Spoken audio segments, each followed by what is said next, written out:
আমাদের ক্লাস চলছে বাংলাদেশ বিষয়াবলী। কিছু শুনি না, আমি তো কিছু বলি নেই, শুনবেন কিভাবে? ঠিক আছে, কিছু বললে না শুনবেন। এই সবাই কেমন আছেন? সবাই কেমন আছেন একটু বলেন দেখি। সবাই কেমন আছেন? সবাই কেমন আছেন একটু দেখি। একটু বলে যান কেমন আছেন, কেমন আছেন, কেমন আছেন। আমরা 1 মিনিটের মধ্যে 9টা 1 বাজে, জাস্ট আর 1 মিনিট, 1 মিনিটের মধ্যে আমরা আমাদের আলোচনা শুরু করব।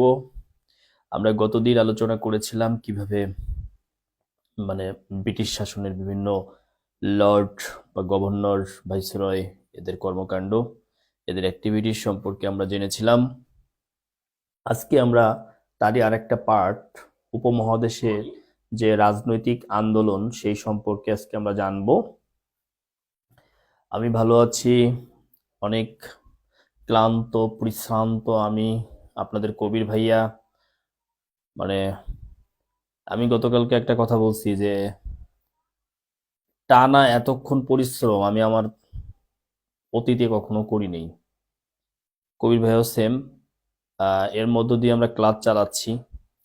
আমাদের যে বিষয়গুলো দরকার ছিল, মানে আহ, আপনাদের জন্য, আপনারা দেখেছেন যে গতকালকে সবগুলো পিডিএফ দিয়ে দিয়েছি আপনাদেরকে, আহ, এবং কুরিয়ার শুরু হচ্ছে এবং পেয়ে যাবেন আপনারা হাতে। আজকে মোটামুটি সব চলে যাবে, এটুকু কনফার্ম।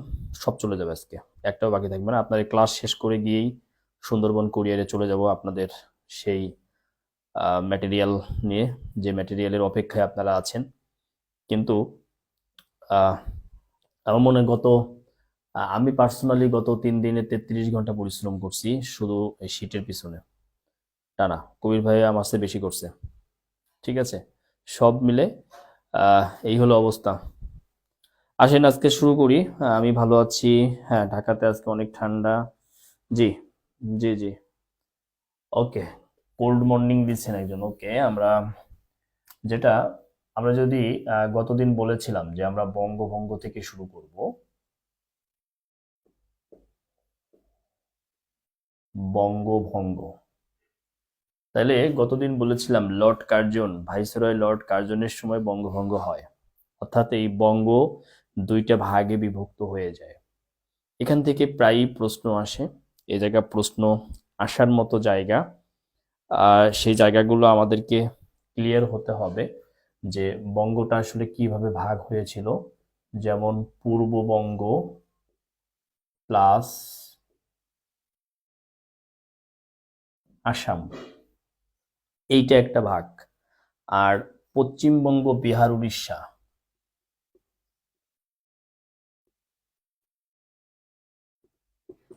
বিহার ও উড়িষ্যা। দেখেন আপনারা লেখা ঠিক মতো দেখতে পাচ্ছেন কিনা, আমাকে একটু জানান, নাহলে জুম করে দেওয়া যাবে, সমস্যা নেই। এই হলো বঙ্গভঙ্গ। হুম, এক অংশে পূর্ববঙ্গ, আসাম, আর এক অংশে পশ্চিমবঙ্গ, বিহার ও উড়িষ্যা। এইটার রাজধানী করা হলো ঢাকা। এই যে আবার রাজধানী ঢাকা হলো, মার্কার ধরাও কষ্ট হয়ে যাচ্ছে আজকে, বুঝছেন, এত ঠান্ডা। এটার রাজধানী হলো কলকাতা। এই রাজধানী আবার 12 সালে দিল্লিতে চলে যাবে, এটা আসছে 42 বিসিএস এর প্রশ্ন। তাহলে দেখেন, রাজধানী ঢাকা হলো, এই রাজধানী হলো কলকাতা। এইখানকার যিনি গভর্নর হলেন তিনি হচ্ছেন ব্যামফিল্ড ফুলার। এর নামে একটা রাস্তা আছে, দেখবেন, পলাশী।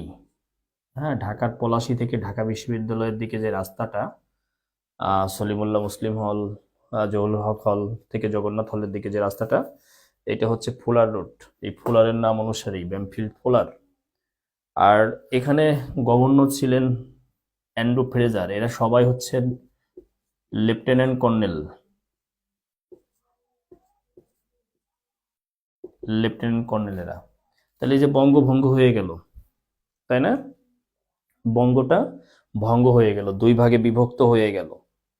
তো এখন এই বঙ্গভঙ্গের প্রতিবাদে অনেক কিছু হবে। এই বঙ্গভঙ্গের প্রতিবাদে আহ, মূলত আমরা অনেক কিছুই দেখতে পারবো। তার কিছু কিছু অংশ, সব অংশ তো আমাদের জন্য আসলে ইম্পর্টেন্ট নয়। যে অংশগুলো আমাদের ইম্পর্টেন্ট সেই অংশগুলো আমি আপনাদেরকে দিব। বঙ্গভঙ্গের মধ্যে আহ, যেটা হবে সেটা হচ্ছে আমরা দেখতে পাবো যে আহ, স্বদেশী আন্দোলন হবে। দেখেন, এইটা কিন্তু আমাদের মনে রাখা জরুরি যে স্বদেশী আন্দোলন হয়েছে কোনটির প্রেক্ষাপটে। তাইলে আমরা দিব স্বদেশী আন্দোলন হয়েছে বঙ্গভঙ্গের প্রেক্ষাপটে। আমরা এই জন্য বঙ্গভঙ্গের নিচেই স্বদেশী আন্দোলন লিখেছি। ঠিক আছে? এই স্বদেশী আন্দোলন হচ্ছে 4টি পর্যায়ে বিভক্ত। প্রথম পর্যায়ে সভা সমিতি, বৈঠক, আলোচনা এগুলো ছিল। দ্বিতীয় পর্যায়ে শিক্ষা আন্দোলন ছিল। হুম। তৃতীয় পর্যায়ে এই সবকিছুকে বয়কট করা, এবং যারা বয়কট নীতি গ্রহণ করেছিলেন, অর্থাৎ স্বদেশী আন্দোলনের প্রেক্ষিতে বয়কট বয়কট নীতি গ্রহণ করেছিলেন। একটা কথা মনে রাখবেন, শীট অনুযায়ী পড়াবো, যেহেতু আমার শীট আমিই করছি, শীট অনুযায়ী পড়াবো। তবে ক্লাসের জন্য কিছু রেখে দিয়েছি, আপনার ক্লাস করা জরুরি। আপনি যদি ভাবেন যে আপনি হাতে শীট পাওয়ার পর ক্লাস করবেন না, তাহলে ভুলের জগতে আছেন। শীট আপনাকে সাপোর্ট দিবে, ক্লাস আপনাকে করতে হবে। কিছু বিষয় কখনোই কিন্তু শীটে আলোচনা করা যায় না, কিছু বিষয় আলোচনা রাখা যায় না, কিছু বিষয় ক্লাসে আলোচনা করতে হয়। সো যারাই বিভিন্ন বিষয় নিয়ে কমপ্লেন করেন না কেন, আমি বলবো যে কমপ্লেনের নীতি পরিহার করে যতটুকু নেওয়া যায়, যতটুকু মেমোরাইজ করা যায়, ততটুকু গ্রহণ করেন।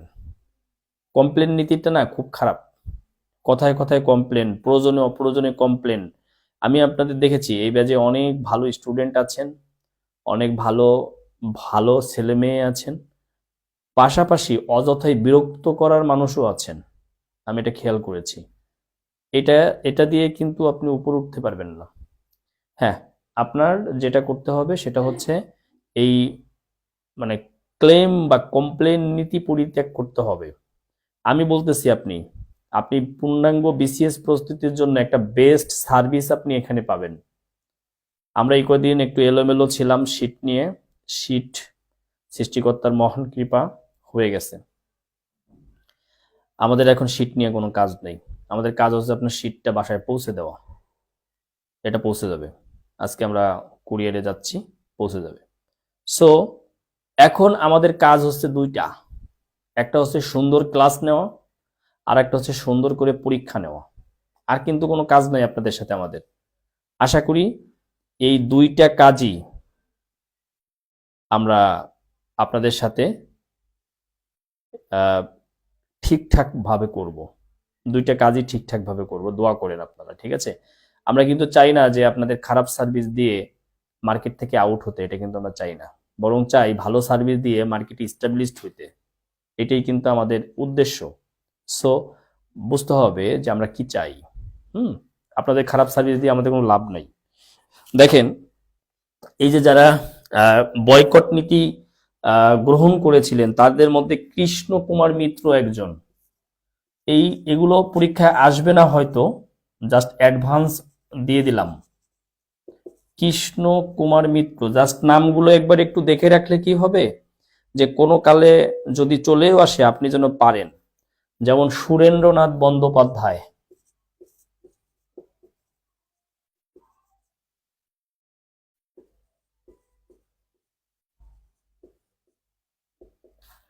সুরেন্দ্রনাথ বন্দ্যোপাধ্যায়।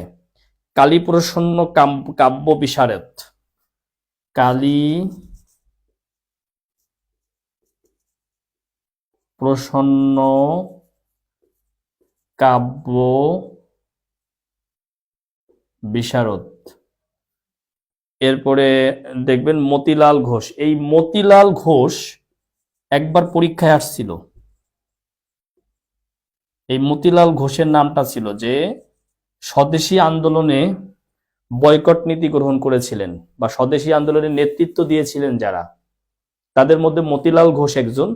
এই প্রশ্নটা একবার পরীক্ষায় আসছিল, এই কারণে এই বিষয়টা আপনাদেরকে আমি দিয়ে দিলাম, লাগলে পড়েন। তো এইটা হলো বয়কট নীতি, হলো তৃতীয় পর্যায়ের একটা বিষয়, কিন্তু চতুর্থ পর্যায়ে রবীন্দ্রনাথ ঠাকুরের অংশগ্রহণ ছিল। চতুর্থ পর্যায়ে রবীন্দ্রনাথ ঠাকুর এই স্বদেশী আন্দোলনের প্রেক্ষিতে তিনি প্রতিবাদ করতে গিয়ে দুইটা গান রচনা করেন। একটা হচ্ছে আমার সোনার বাংলা আমি তোমায় ভালোবাসি, আর একটা হচ্ছে বাংলার মাটি বাংলার জল। তাহলে আপনারা লিখবেন যে স্বদেশী বা বঙ্গভঙ্গের প্রেক্ষিতে রবীন্দ্রনাথ ঠাকুর যে দুটি গান রচনা করেন, সবাই লেখেন বঙ্গভঙ্গের প্রেক্ষিতে রবীন্দ্রনাথ ঠাকুর যে দুটি গান রচনা করেন, একটা হচ্ছে আমার সোনার বাংলা, আর একটা হচ্ছে বাংলার মাটি বাংলার জল। অর্থাৎ উনি চাননি যে বঙ্গভঙ্গ হয়ে যাক, এটা উনি চাননি। লিখেন বঙ্গভঙ্গের প্রেক্ষিতে রবীন্দ্রনাথ ঠাকুর যে দুটি গান রচনা করেন, একটি হচ্ছে আমার সোনার বাংলা, আর একটি হচ্ছে বাংলার মাটি বাংলার জল।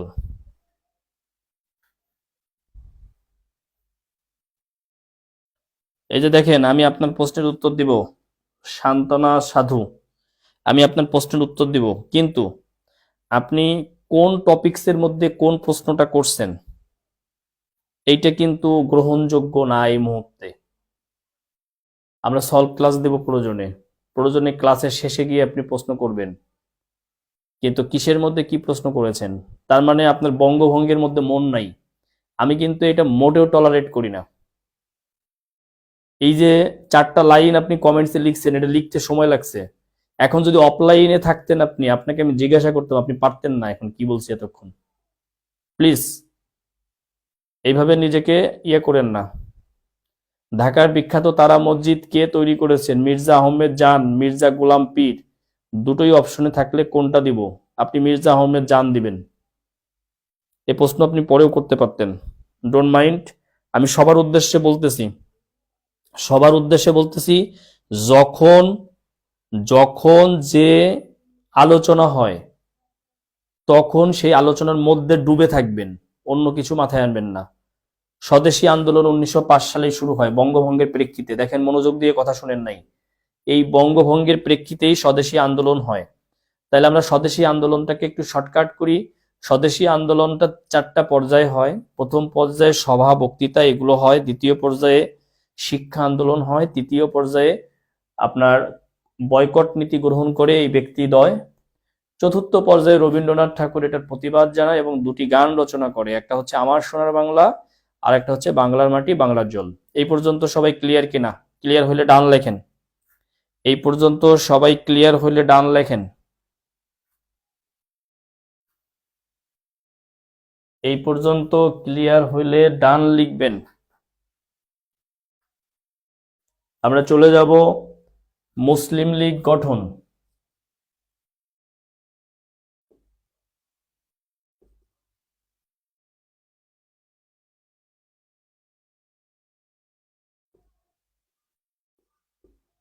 মুসলিম লীগ গঠনে চলে যাব আমরা। এটা হলো 1906। মুসলিম লীগ গঠন হয় 1906 সালে। লেখেন, মুসলিম লীগ গঠন হয় 1906 সালে। লিখবেন 1906 সালের 30শে ডিসেম্বর। সবাই লেখেন 30 ডিসেম্বর 1906। এটা হলো শাহবাগে। এটা অনেক বইয়ে আহসান মঞ্জিল আছে, পুরান ঢাকা, ভুল আছে।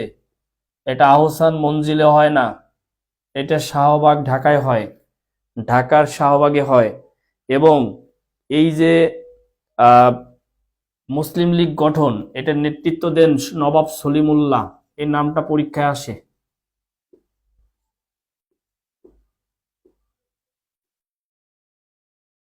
নেতৃত্ব দেন নবাব সলিমুল্লাহ, মানে নেতৃত্ব দেন কে? নবাব সলিমুল্লাহ, অর্থাৎ এটার পুরো নাম হচ্ছে নিখিল ভারত মুসলিম লীগ। এটার নেতৃত্ব দেন নবাব সলিমুল্লাহ।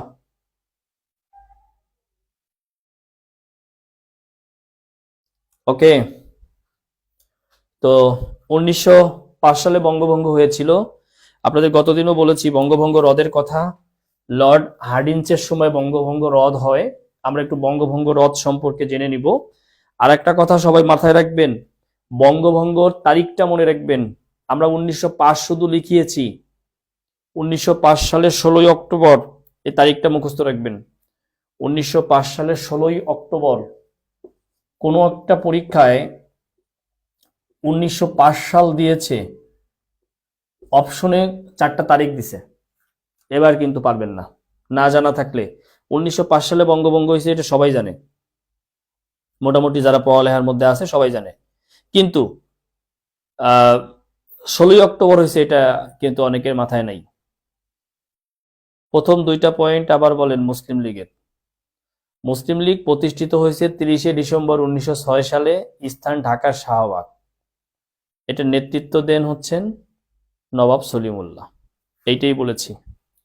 ওকে, বঙ্গভঙ্গ রদ হয়, বঙ্গভঙ্গ রদ লিখি আমরা, বঙ্গভঙ্গ রদ।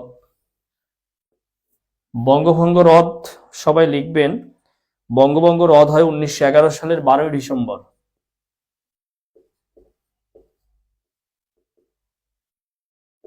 12ই ডিসেম্বর 1911 বঙ্গভঙ্গ রদ হয়।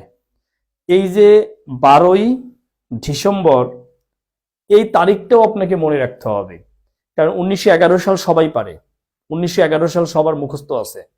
বঙ্গভঙ্গ রদ হয় 1911, এটা পড়তে পড়তে অনেকে মানে জাহাজ হয়ে গেছে, কিন্তু এই 12ই ডিসেম্বর কিন্তু অনেকের মাথায় নেই। তা আমাদেরকে যে কাজটা করতে হবে, এই 12ই ডিসেম্বর মাথায় রাখতে হবে ভাই। ওকে, তাহলে বঙ্গভঙ্গ রদের আমরা গতদিন পড়েছিলাম, এটা হয়েছে ভাইসরয়, ভাইসরয় লর্ড হার্ডিঞ্জের সময়। এরপরে কি লিখতে পারেন যে রাজা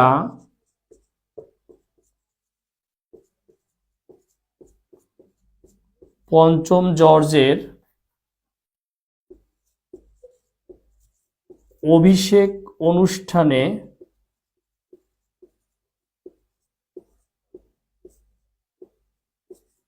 দিল্লির দরবারে। রাজা পঞ্চম জর্জের অভিষেক অনুষ্ঠানে দিল্লির দরবারে, বুঝতে পেরেছেন? অর্থাৎ স্থানটাও আমাদেরকে জেনে নিতে হবে। রাজা পঞ্চম জর্জের অভিষেক অনুষ্ঠানে দিল্লির দরবারে বঙ্গভঙ্গ রদ হয়। তাহলে বঙ্গভঙ্গ রদ নিয়ে এই যে যে কথাগুলো, এগুলো আমাদেরকে অবশ্যই মাথায় রাখতে হবে। আমরা সাল ওয়াইজ আগাচ্ছি, 1905, 6, তারপরে আমরা মাঝখানে অনেক ঘটনা আছে, আমরা পড়বো না। ক্ষুদিরামের ফাঁসি হয়েছে, আপনার মল্লি মিন্টু আইন হয়েছে, 1909 সালে মল্লি মিন্টু আইন হয়, যেটা মুসলমানদের জন্য পৃথক নির্বাচনের অধিকার রেখে এই মল্লি মিন্টু আইন হয়। যদিও পরে তা কার্যকর হয় না, আমরা ওগুলোতে যাব না আজকে, হ্যাঁ, কারণ এগুলো আমাদের প্রয়োজন নাই। ইম্পর্টেন্ট গুলো আমরা একটু পড়তে চাই। বঙ্গভঙ্গ রদ হইল, তাহলে বঙ্গভঙ্গ রদের পরে আমাদের যে সালটা ইম্পর্টেন্ট সেটা হলো 1912 সাল। ওই যে 1905 সালে বঙ্গভঙ্গ হলো, রাজধানী একটা করা হলো ঢাকা আর একটা করা হলো কলকাতা। এখন তো বঙ্গভঙ্গ রদ হইছে। এই যে রদ বা বাতিল বা রহিত একই শব্দ, সিনোনিম। এই যে যে বঙ্গভঙ্গ রদ হইছে, এখন রাজধানী তার কলকাতা থাকবে না। এই রাজধানী এখন নিয়ে আসা হবে কোথায়? এই রাজধানী এখন কলকাতা থেকে কোথায় চলে যাবে? এই রাজধানী এখন কলকাতা থেকে কোথায় চলে যাবে বলেন তো? এইটা মেবি 42 বা 43 বিসিএস এ আসছে। হ্যাঁ, আমার মানে আসছে 42-43-এর মধ্যে, কোনটা আমার এখন মনে নেই। তো এই যে কলকাতা রাজধানী নেওয়া হলো, এই কলকাতা থেকে দিল্লিতে নিয়ে যাওয়া হয় রাজধানী। কলকাতা থেকে রাজধানী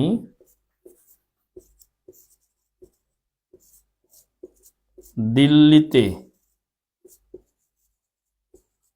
নেওয়া হয়। 1912 সালে কলকাতা থেকে দিল্লিতে রাজধানী নিয়ে যাওয়া হয়।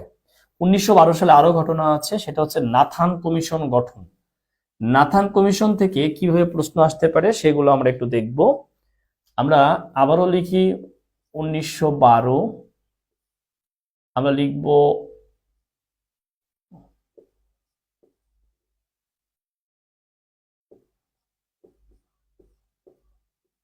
নাথান কমিশন গঠন। 1912 সালে কি হয়? নাথান কমিশন গঠন। তাইলে আমরা নাথান কমিশন নিয়ে যে কটা লাইন আমরা লিখব, যে সদস্য 13 জন, এইটা একবার পরীক্ষায় আসছিল। আমরা লিখব নাথান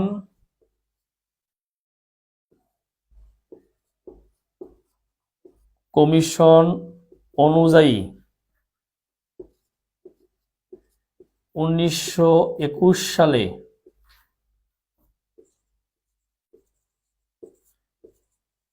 ঢাকা বিশ্ববিদ্যালয়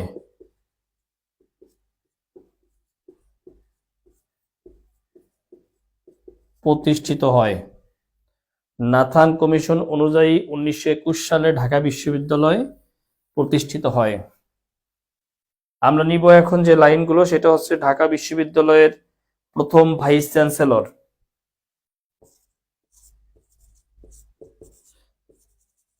ঢাকা বিশ্ববিদ্যালয়ের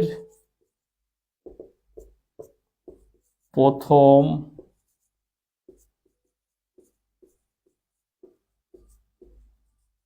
vice chancellor sir P J Hartog. Sir P J Hartog প্রথম ভাইস চ্যান্সেলর। এরপর লিখবেন প্রথম চ্যান্সেলর।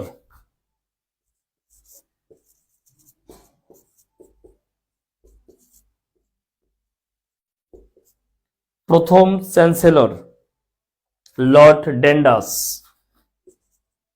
ঢাকায় এই পরিমাণে শীত, আপনারা যারা গ্রামে আছেন তাদের অবস্থা তো খারাপ, বোঝাই যাচ্ছে। আমি মার্কার ধরতে কষ্ট হয়ে যাচ্ছে। লর্ড ডেন্ডাস।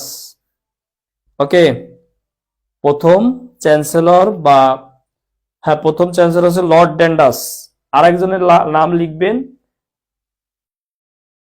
কি? স্যার, ও আচ্ছা, উনি হচ্ছেন প্রথম মুসলিম, এই উপমহাদেশ তথা ঢাকা বিশ্ববিদ্যালয়ের প্রথম মুসলিম VC sir A F Rahman. উপমহাদেশ তথা ঢাকা বিশ্ববিদ্যালয়ের প্রথম VC sir A F Rahman. Sir A F Rahman. তো নাথান কমিশন লেখা শেষ করেন।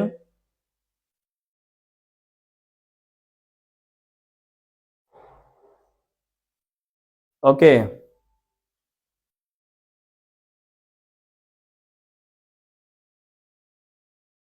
লেখেন, দ্রুত লেখেন। এই যে লাফাইয়ার একজন ভাষা আন্দোলনে চলে গেছে, এতক্ষণ কি কথা বললাম, এক লাফে ভাষা আন্দোলনে চলে গেছে। আমরা এখনো 1921 সালে 12 সালে আছি।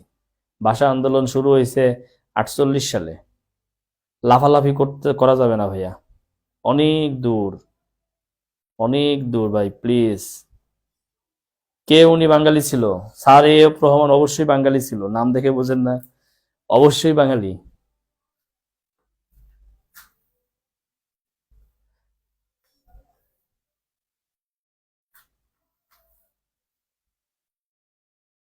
আমরা এখন লিখব লখনৌ চুক্তি। সবাই লিখব লখনৌ চুক্তি।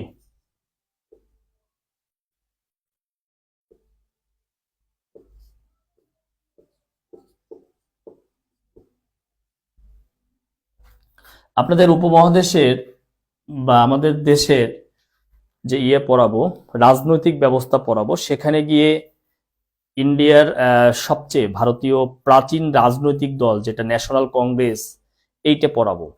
তো একটা জিনিস দেখেন, ভারতের সবচেয়ে প্রাচীন রাজনৈতিক দল হচ্ছে ন্যাশনাল কংগ্রেস। এটা ব্রিটিশরা প্রতিষ্ঠা করে দিয়ে গেছে। এটা পড়াবো, এটা আজকে আলোচনার বিষয় না, এটা আলোচনা পরে করব। এই ন্যাশনাল কংগ্রেস, আর আপনারা 1906 সালে দেখলেন যে নিখিল ভারত মুসলিম লীগ,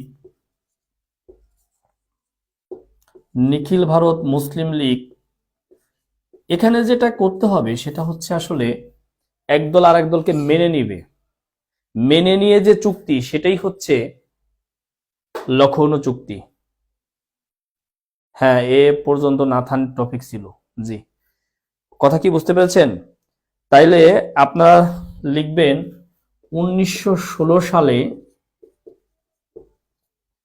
এই যে এই দুই দলের যে একটা সম্মেলন, এই দুই দলের যে সম্মেলন আহ্বান করে এবং এক দল আরেক দলকে মেনে নেয়, দুই দল সম্মেলন করে এক দল আরেক দলকে মেনে নেয়, এটাই হচ্ছে লখনৌ চুক্তি। এখানে কি হয় যে হিন্দু মুসলমানের মধ্যে একটি যেটা বলবো যে সমঝোতার দলিল। এখন প্রশ্নটা কিভাবে হতে পারে যে উপমহাদেশে হিন্দু মুসলিমদের মধ্যে আহ সম্প্রীতি বা সমঝোতার এক মূল্যবান দলিল হিসেবে পরিচিত কোন চুক্তি? আমি লাইনটা লিখে দেই, উপমহাদেশে হিন্দু মুসলিম সম্প্রীতি বা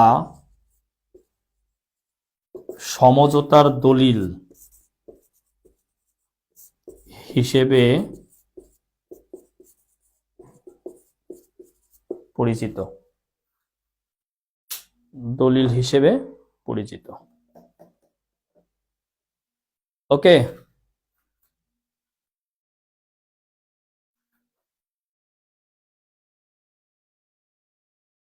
সমঝোতার দলিল হিসেবে পরিচিত। খেয়াল করেন, এই ধরনের প্রশ্ন আসলে কিন্তু 98% উত্তর দিতে পারবে না এইভাবে যদি প্রশ্নটা করে, কারণ এগুলো জানতে হয়, ডিপলি নলেজ থাকতে হয়। এটা হলো লখনৌ চুক্তি। এবার আসেন আমাদের যে জায়গাটায় চলে যাব, আমরা সাল ওয়াইজ আগাচ্ছি, একটা ধারাবাহিকতা আগাচ্ছি। আপনারা অলরেডি পিডিএফ শিট পাইছেন, দেখবেন পিডিএফ এও ধারাবাহিকতাই পাবেন। এবং হ্যাঁ, দেখেন ভালো লাগবে, আর কিছু না হোক বাসায় একটা সাইনবোর্ড ঝুলাই দিয়েন যেখানে সাধারণ জ্ঞান পড়ানো হয়। আমার ক্লাস শেষ করার পরে আশা করি পড়াতে পারবেন, কারণ অসংখ্য স্টুডেন্ট আমার কাছ থেকে পড়ে টিচার হয়েছে, এখন অনেক অনেক স্টুডেন্ট আছে যারা টিচার। সো আপনাদের জন্য এগুলো কোনো ব্যাপার না, আপনাদের তৈরি করা ব্যাপার না, কিন্তু আমার আমার যে বক্তব্যটা সেটা হচ্ছে ক্লাস করবেন, ক্লাসের সময় মনোযোগ ক্লাসে রাখবেন, অন্যদিকে রাখবেন না। আপনাদের সবগুলো ক্লাস আমি মনিটরিং করি, আমি দেখি ক্লাস বোঝাচ্ছে কেউ কেউ, সবাই না, ক্লাস বোঝাচ্ছে ফাউ পেশাল, ফাউ কমেন্টস, ফাউ জিজ্ঞাসা বেশি করেন, এগুলো বাদ দিতে হবে, ডোন্ট মাইন্ড। এই চুক্তির আগে কি হিন্দু মুসলিম আলাদা রাজনীতি করত? আচ্ছা, উত্তর দিচ্ছি, ভালো প্রশ্ন করছেন স্যার। আমি জেনারেল হিস্টোরির স্টুডেন্ট ছিলাম, এগুলো খুব ভালো করে পড়ছি ঢাকা ইউনিভার্সিটিতে স্টাডি কালীন। বাহ, চমৎকার, প্রিন্স হ্যামলেট। স্যার আপনি যেভাবে বলেন সে অনুযায়ী নোট করে পড়তেছি, সেটাই ভালো লাগছে। হ্যাঁ, এরকম গোছানো ক্লাসের আগে করিনি, থ্যাংক ইউ। ওকে, আর আর কমেন্ট, আমার প্রশংসার দরকার নেই, কথা বোঝেন, এখন বাদ দেন, প্রশংসার দরকার নেই, আগে কথা বোঝেন। আগে হিন্দু মুসলিম রাজনীতি আলাদা করতো না, মুসলিমদের রাজনৈতিক অধিকারই ছিল না। মূলত 1909 সালে মল্লি মিন্টু আইনের মাধ্যমে মুসলিমদের পৃথক নির্বাচনের ব্যবস্থা করে দেওয়া হয়। কিন্তু এরপরে আর সেটা কার্যকর হয় না। বুঝতে পেরেছেন? আহ, হিন্দু মুসলিমদের মধ্যে ঐক্য ছিল না, মুসলিমদের পৃথক নির্বাচনের অধিকার ছিল না। মল্লি মিন্টু, ভাইসরয় মল্লি মিন্টু, উনি 1909 সালে একটা আইন করেন মুসলিমদের পৃথক নির্বাচনের জন্য। ওই আইন পর্যন্তই থাকে, এটা বাস্তবায়ন হয় না। সর্বপ্রথম এই 1916 সালে আপনার এই লখনৌ চুক্তির মাধ্যমে হিন্দু মুসলিমদের মধ্যে একটি সম্প্রীতি সৃষ্টি হয়। দেখি কোন দিকে যায় ঘটনাগুলো, আস্তে আস্তে একটু দেখি, একটু সময় দেন। কোন দিকে যায়? হ্যাঁ, কমপ্লিটলি এলোমেলো লাগে জিকে, কি বলেন? এখনো জিকে এলোমেলো লাগে এখনো?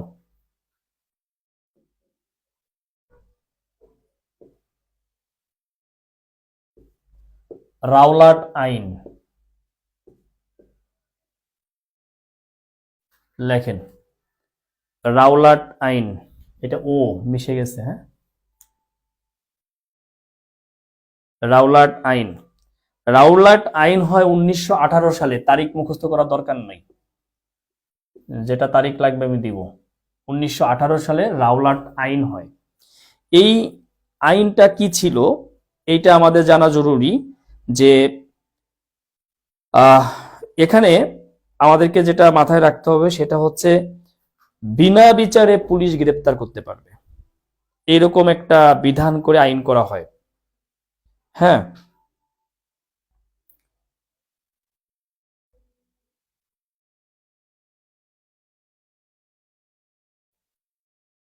ওকে, তাহলে লেখেন বিনা বিচারে পুলিশের, সবাই লেখেন বিনা বিচারে পুলিশের গ্রেপ্তার এবং কারাদণ্ড দেওয়ার বিধান রেখে, গ্রেপ্তার এবং কারাদণ্ডের বিধান রেখে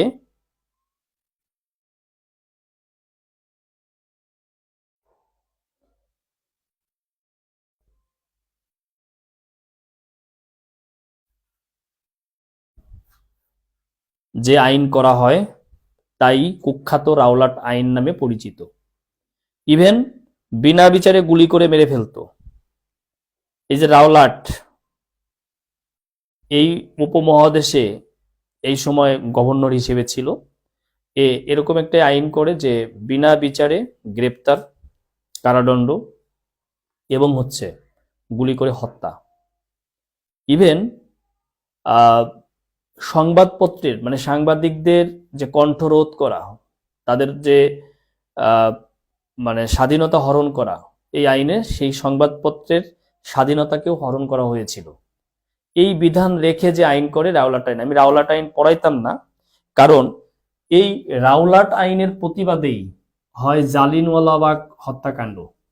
মানে জালিনওয়ালাবাগ হত্যাকাণ্ড তো প্রথমেই হয় না, জালিনওয়ালাবাগ হত্যাকাণ্ড এটা হওয়ার কারণ হচ্ছে আপনার এই রাওলাট আইনের প্রতিবাদে সকলে এক জায়গায় হয়। আমরা যেটা দেখতে পাবো যে জালিনওয়ালাবাগ একটা উদ্যান, ভারতের অমৃতসরের এই জালিনওয়ালাবাগ উদ্যানে মানুষের অংশগ্রহণ হয় যে আমরা রাওলাট আইনের প্রতিবাদ জানাচ্ছি। এই জালিনওয়ালাবাগ হত্যাকাণ্ড হয় 1919 সালে।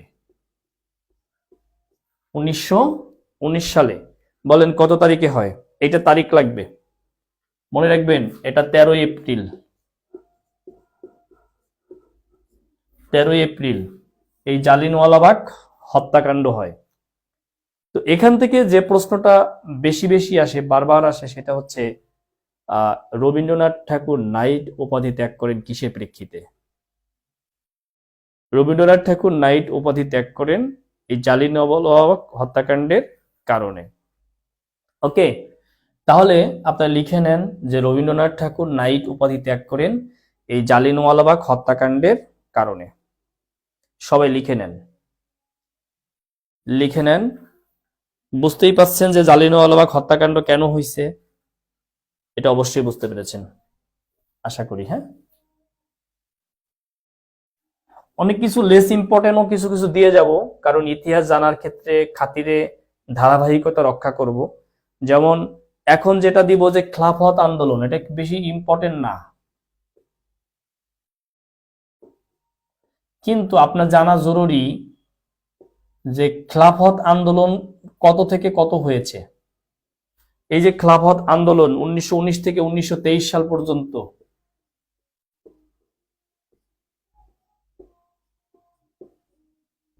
আমি আপনাদের বাংলাদেশ আন্তর্জাতিক প্যারালাল চালাবো, যেহেতু সকাল আর সন্ধ্যায় ক্লাস। পরবর্তী রুটিনে আমি এক শিফটে বাংলাদেশ রাখবো আর এক শিফটে আন্তর্জাতিক রাখবো। আমরা প্যারালাল লাগাইতে চাই, আন্তর্জাতিকটাও পড়ে থাকুক এটা চাই না, ঠিক আছে? এই 1919 থেকে 1923 না, 1920 থেকে 1923 প্রিন্স হ্যামলেট, 1920 থেকে 1923, 1919 থেকে 1923, সরি, ও আমি তো তাই লিখছি, এক্সট্রিমলি সরি। ওকে, না মহাত্মা গান্ধীর না, এটা খেলাফত আন্দোলন মহাত্মা গান্ধী কেন করবে? যাই হোক, খেলাফত আন্দোলনের অনেক আলোচনা, যেটা তুরস্কের খেলাফত, এখানে প্রথম বিশ্বযুদ্ধ জড়িত আছে, ঠিক আছে, প্রথম বিশ্বযুদ্ধের ফলাফল জড়িত আছে। তারপরে এই উপমহাদেশে ঠান্ডায় বসে শরীর জমে যাচ্ছে। স্যার বুঝতে পারতেছি যে কি কষ্টটা হচ্ছে আপনাদের। ঠান্ডা থাকবে আর এক সপ্তাহ, মনে হয় আমার কাছে। তো দেখি কি করা যায়। মানে আপনারা তো আর 8টায় চেয়েছিলেন, 8টায় দিলে তো আরো মানে অস্থির একটা অবস্থা হয়ে যেত আপনাদের জন্য, খুব খারাপ একটা অবস্থা হয়ে যেত। ঠিক আছে, তাহলে আমরা খেলাফত আন্দোলন কন্টিনিউ করব না, মানে এখানে আমাদের এত কিছু দরকার নাই। আমরা চলে যাব অসহযোগ আন্দোলন। অসহযোগ আন্দোলন, সত্যগ্রহ আন্দোলন, ভারত ছাড় আন্দোলন, এগুলোর নেতৃত্ব মহাত্মা গান্ধী দেয়। এইটা জাস্ট আপনার মাথায় থাকলেই হবে যে স্যার এটা 1919 নাকি 1920 বুঝিনি, 1919 থেকে 1923। অসহযোগ আন্দোলন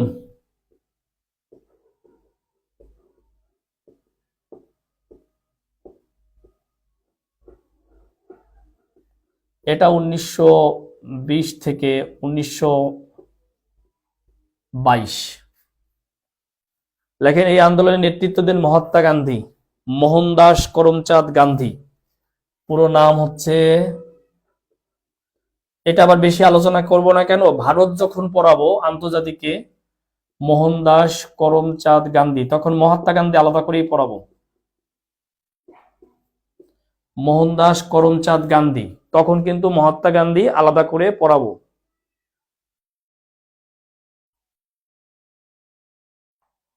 ওকে,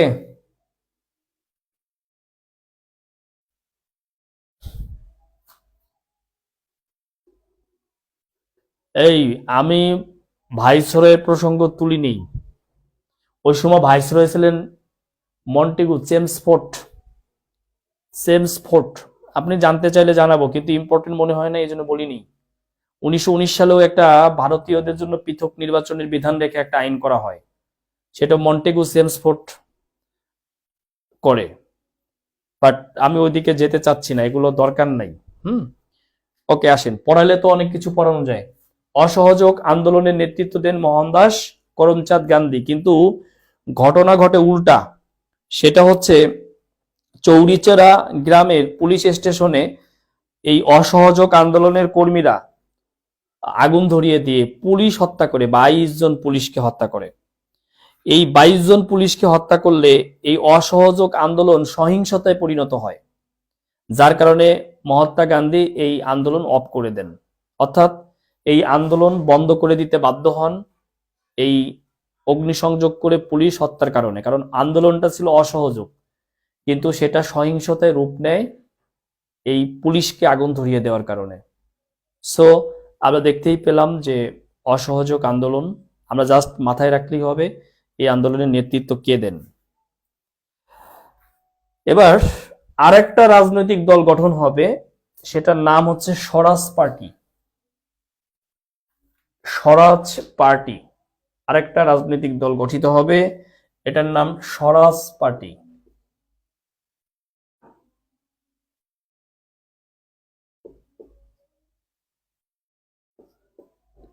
স্বরাজ পার্টি, দেখেন এই স্বরাজ পার্টি থেকে আমাদেরকে যে বিষয়গুলো মাথায় রাখতে হবে সেটা হচ্ছে যে এই যে আমরা বলেছিলাম যে প্রাচীন ভারতীয় কংগ্রেস বা ন্যাশনাল কংগ্রেস, এই কংগ্রেসের একটা অংশ নিয়ে দেশবন্ধু চিত্তরঞ্জন দাস 1923 সালে এই স্বরাজ পার্টি গঠন করেন।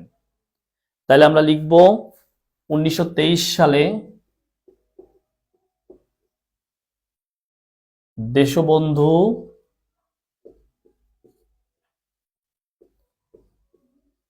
চিত্তরঞ্জন দাস স্বরাজ পার্টি গঠন করেন। এই যে স্বরাজ পার্টি আর ওই যে 1906 সালের যে মুসলিম লীগ,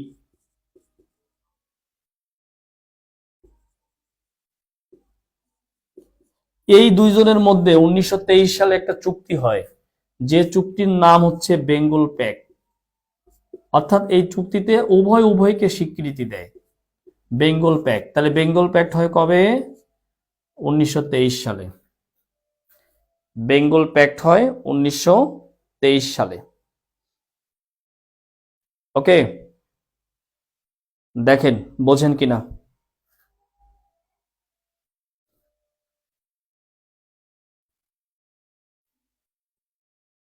হ্যাঁ, বেঙ্গল প্যাক্ট 1923, 1023 না, 1923। Prince Hamlet.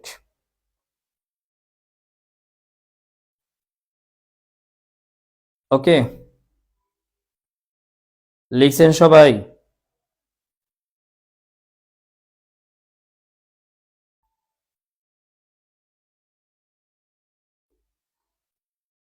লিখলে এরপরে আমরা চলে যাব হচ্ছে 1930 সালে। 1930 সালে আমরা চলে যাব। 1930 সালে যেটা ঘটে সেটা হলো, আমরা দেখব যে 1930 সালে এখানে সম্পৃক্ত আমরা দেখব মাস্টারদা সূর্য সেন এবং প্রীতিলতা ওয়েদাদার। যেখান থেকে প্রশ্ন আসে, প্রায়ই প্রশ্ন আসে, সেটা হচ্ছে 1930 সালে মাস্টারদা সূর্য সেনের শীর্ষ প্রীতিলতা ওয়েদাদার চট্টগ্রামের অস্ত্রাগার লুণ্ঠন করেন। আমরা লিখে রাখবো 1930 সালে মাস্টারদা সূর্য সেনের শীর্ষ, মাস্টারদা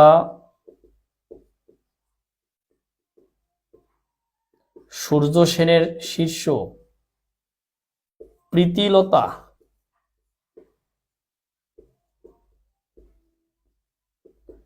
ওয়েদাদার, প্রীতিলতা ওয়েদাদার চট্টগ্রামে অস্ত্রাগার লুণ্ঠন করেন।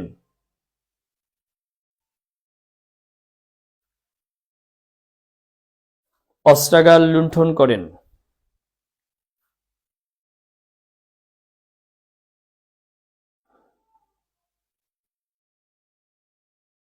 ওকে, ফরিদা ইয়াসমিন, ঠিক আছে। দেখি আমরা ঠান্ডা কমলে ক্লাসটা আর একটু আর্লি করা যায় কিনা। হ্যাঁ, মূলত ঠান্ডার কারণেই 9টায় দেওয়া, আমরা এটা নিয়ে একটু পর্যালোচনা করব। তাহলে দেখেন আমাদের, আবার বলবো না, 1930 সালে মাস্টারদা সূর্য সেনের শীর্ষ প্রীতিলতা ওয়েদাদার চট্টগ্রাম অস্ত্রাগার লুণ্ঠন করেন। 1932 সালে লেখেন, 1932 সালে পাহাড়তলীতে 1932 সালে পাহাড়তলীতে 1932 সালে পাহাড়তলীতে একটি অপারেশন শেষে প্রীতিলতা ব্রিটিশদের হাতে ধরা পড়েন। 1932 সালে পাহাড়তলীতে একটি অপারেশন শেষে প্রীতিলতা ব্রিটিশদের হাতে ধরা পড়েন। তো ধরা পড়লে ব্রিটিশদের হাতে সে জীবন দিবে না, এই কারণে পটাশিয়াম সায়ানাইড পানে আত্মহত্যা করেন। কি পানে? পটাশিয়াম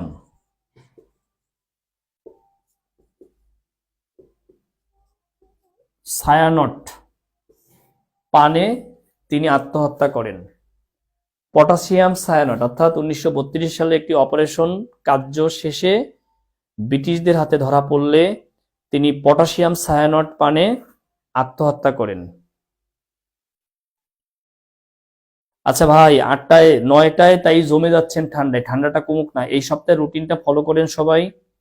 আজকে আহ রবিবার, আমাদের মেবি বৃহস্পতিবার শুক্রবার পর্যন্ত রুটিন দেওয়া আছে। রুটিনটা একটু ফলো করেন সবাই, চেঞ্জ হয়ে যাবে। ঠিক আছে? আমরা আপনাদের জন্যই, আমরা আপনাদের সুবিধার জন্যই, আমরা তো অবশ্যই আপনাদের সুবিধা দেখব, তাই নয় কি? অবশ্যই। তাহলে প্রীতিলতা ওয়েদাদার কি পানে আত্মহত্যা করেন? পটাশিয়াম সায়ানট। মনে রাখবেন, প্রীতিলতা এই যে ওয়েদাদার, যিনি একজন নারী শহীদ ব্রিটিশ বিরোধী আন্দোলনের, এবং আপনি লিখে রাখতে পারেন প্রথম নারী শহীদ, আপনি লিখে রাখতে পারেন প্রথম নারী শহীদ। ভাই আমি আপনাদের নিচ্ছি না, কনসার্ন নিচ্ছি না। বেস্ট 9টায় বেস্ট, কোনো কমেন্টস করার দরকার নাই। হ্যাঁ, কোনো কমেন্টস করার দরকার নাই। আসেন, এবার আমরা যেটা দিব সেটা হচ্ছে ভারত শাসন আইন। এই যে দেখেন, ব্রিটিশরা এতদিন আর ভারতকে কোনো সুযোগ সুবিধা দেয় নাই, খালি বলছে 1909 সালে মুসলমানদের পৃথক নির্বাচনের স্বীকৃতি দিয়ে আইন করলো, 1919 সালে বলল ভারত শাসন আইন করব, মন্টেগু সেমসফোর্ড আইন করলো, কিন্তু বাস্তবায়ন হলো না। তবে এবার বাস্তবায়ন হবে, ভারত শাসন আইন হবে 1935 সালে। মাথায় রাখবেন, যদি পরীক্ষায় আসে ভারত শাসন আইন হয় কবে, আপনারা উত্তর দিবেন 1935 সালে। কারণ এই 1935 সালে এই যে পৃথক নির্বাচনের একটি অধিকার দিয়ে একটি আইন তৈরি করা হয়, যেখানে যুক্তরাষ্ট্র গঠন এবং প্রাদেশিক স্বায়ত্তশাসনের ব্যবস্থা করা হয়, ক্ষমতা বন্টন ও দ্বৈত শাসন প্রবর্তন করা হয়, অর্থাৎ ব্রিটিশরাও শাসন করবে, ভারতীয়রাও শাসন করবে, এরকম দ্বৈত শাসনের ব্যবস্থা করা হয়, পৃথক নির্বাচন দেওয়া হয় এবং আসন সংরক্ষণ করা হয় ভারতীয় উপমহাদেশের জন্য, এবং নতুন প্রদেশের সৃষ্টির বাহিরে পৃথকীকরণের ব্যবস্থা করা হয়। এগুলো লিখাবো না, এগুলো রিটেনের কথাবার্তা। যখন আপনারা যদি কখনো রিটেন পড়েন বা পিলি পরীক্ষা দেওয়ার পরেই যদি রিটেনে চলে আসেন আপনারা, তখন এগুলো পড়াবো যে ভারত শাসনতন্ত্র আইনে কি কি ছিল, এগুলো লিখিত পরীক্ষার জন্য খুব লাগবে। এবং বাংলাদেশ আন্তর্জাতিক 300 মার্ক রিটেন আমি পড়াই। বাংলাদেশে হাতে গোনা 2-3 জন টিচার আছে যারা বাংলাদেশ আন্তর্জাতিক, 2 থেকে 3 জন, সর্বোচ্চ 3 জন, 2 জন বললে ভালো হয়, যে বাংলাদেশ এবং আন্তর্জাতিক দুইটা সাবজেক্টই 300 মার্ক পড়ায়। তো আশা করি এটা আপনাদের আমি ক্লিয়ার করে দিতে পারবো। তো এই জিনিসগুলো রিটেনের জন্য রইল, পিলিতে আসলে লাগবে না। আমরা যেটা দিব সেটা হচ্ছে প্রাদেশিক নির্বাচন ও মন্ত্রিসভা। অর্থাৎ এই যে ভারত শাসন আইন হয়েছে, এখন নির্বাচন হবে। নির্বাচনটা কি? প্রাদেশিক নির্বাচন ও মন্ত্রিসভা। দেখেন, প্রথমত আমাদের জানতে হবে নির্বাচন হয়েছে কবে। এই যে 1935 সালে যে নির্বাচন, মানে বালন শাসনতন্ত্র আইন, এটা কার্যকর হয় 1937 সালে।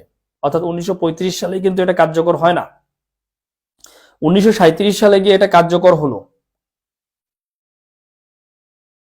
এই 1937 সালে যে এটা কার্যকর হয়েছে, সেই অনুযায়ী একটি পৃথক নির্বাচন অনুষ্ঠিত হয়।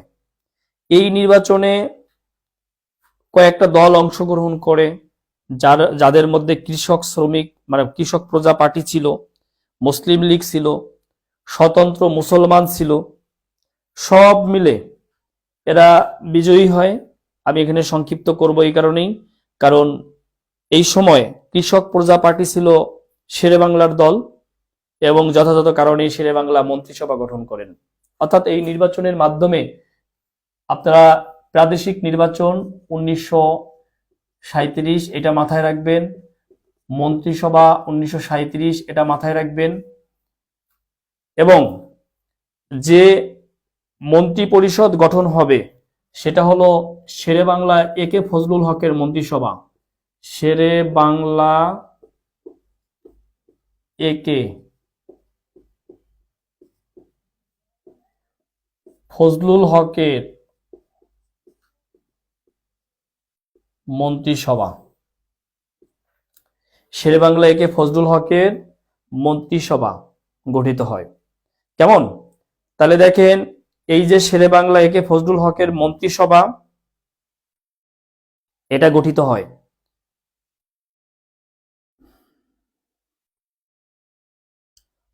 লেখেন, শেরেবাংলা এই যে মন্ত্রিসভা করলো, এই কারণে লিখবেন অবিভক্ত বাংলার প্রথম মুখ্যমন্ত্রী শেরেবাংলা।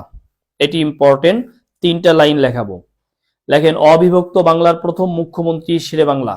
দ্রুত লিখবেন, অবিভক্ত বাংলার প্রথম মুখ্যমন্ত্রী শেরেবাংলা।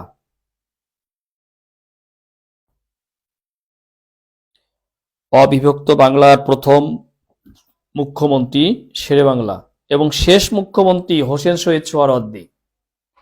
অবিভক্ত বাংলার প্রথম মুখ্যমন্ত্রী শেরেবাংলা, শেষ মুখ্যমন্ত্রী হোসেন শহীদ সোহরাওয়ার্দী।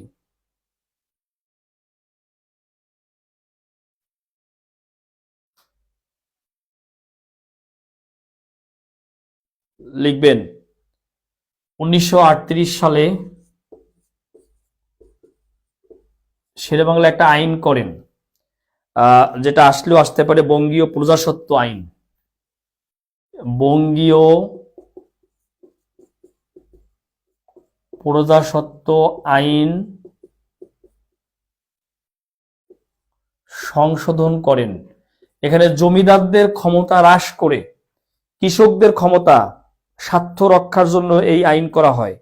অর্থাৎ যে জমিদাররা ছিল, এই জমিদাররা বেশি সুযোগ সুবিধা ভোগ করত, আর চাষিরা কম সুযোগ সুবিধা ভোগ করত। এই চাষি বা কৃষকদেরকে মানে বেশি অধিকার রেখে এই আইনটা করা হয়।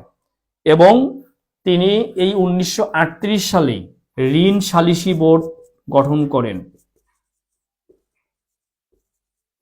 ঋণ সালিসি বোর্ড গঠন করেন। ঋণ সালিসি বোর্ড গঠন করেন কে? শেরেবাংলা। কত সালে করেন? 1938 সালে।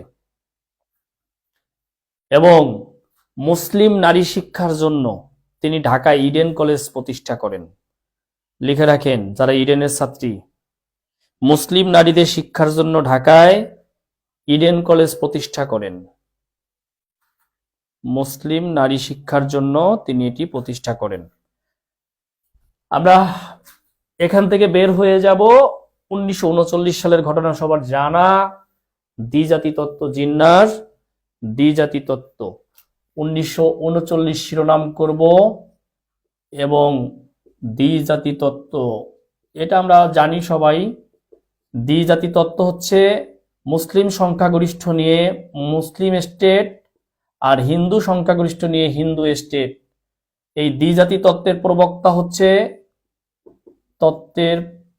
প্রবক্তা হচ্ছে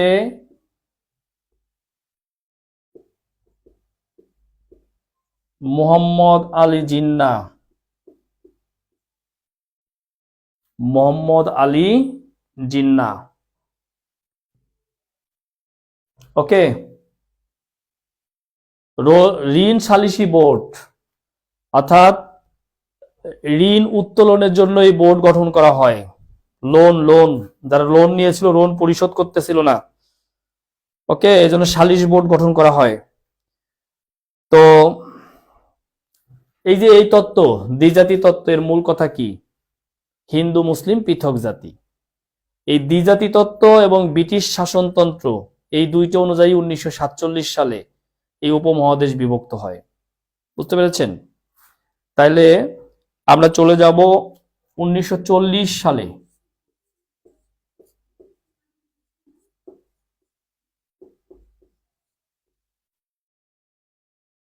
লাহোর প্রস্তাব। 1940 লাহোর প্রস্তাব। আমরা জানি যে লাহোর প্রস্তাব শেরেবাংলা করেন। এখানে দ্বিজাতি তত্ত্ব আর লাহোর প্রস্তাব নিয়ে একটু বৈষম্য আছে, মানে বৈষম্য না, মতের বিভেদ আছে। অনেকেই দ্বিজাতি তত্ত্ব আর লাহোর প্রস্তাবকে একই মানে করে ফেলে। আসলে ব্যাপারটা এরকম ছিল না। এই ধরেন পাকিস্তান আর এই ধরেন ভারত, এই ধরেন ভারত, শেরেবাংলা চাইছিল যে পাকিস্তানের সংখ্যাগরিষ্ঠ মুসলিম এবং ভারতের উত্তর পূর্ব দিকের এই অংশ নিয়ে, এই অংশের মধ্যে এই ধরেন বাংলাদেশ, এই অংশ নিয়ে একটা জাতি, আর এই অংশ নিয়ে আরেকটা দেশ, এইটা নিয়ে একটা দেশ, এইটা নিয়ে একটা দেশ। জিন্না চাইলো কি? জিন্না চাইলো যেখানে মুসলমান বেশি সেইখানে, আর যেখানে হিন্দু বেশি সেইখানে পৃথক জাতি। শেরেবাংলা চাইলো পাকিস্তান তথা ভারতের উত্তর এবং পূর্ব দিকের মুসলিম সংখ্যাগরিষ্ঠ স্টেট নিয়ে একটা স্টেট গঠন করা, আর এই অংশ নিয়ে হিন্দু রাষ্ট্র গঠন করা। এইটা হলো জিন্না চাইলো, শেরেবাংলা চাইলো। তাহলে শেরেবাংলা এই যে লাহোর প্রস্তাব করেন 1940 সালের 23 মার্চ, 23 মার্চ মনে রাখবেন, এই তারিখ পরীক্ষায় আসে। তাহলে প্রশ্ন কি? প্রশ্ন হচ্ছে লাহোর প্রস্তাব উত্থাপন করা হয় কবে?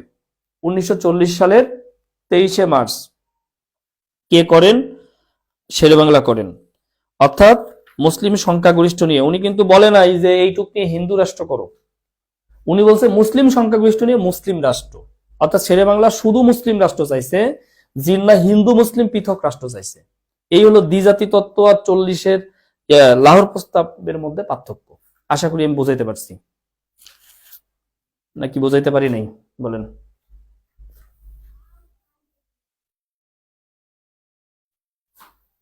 বুঝাইতে পারছি? দুইটার মধ্যে পার্থক্য বুঝাইতে পারছি? লেখেন 1942।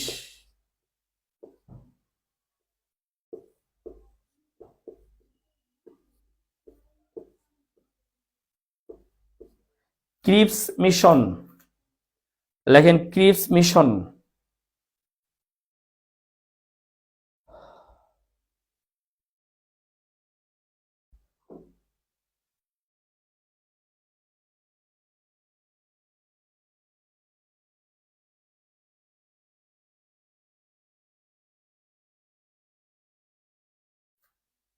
আবার বলেন স্যার, কি বলবো আবার?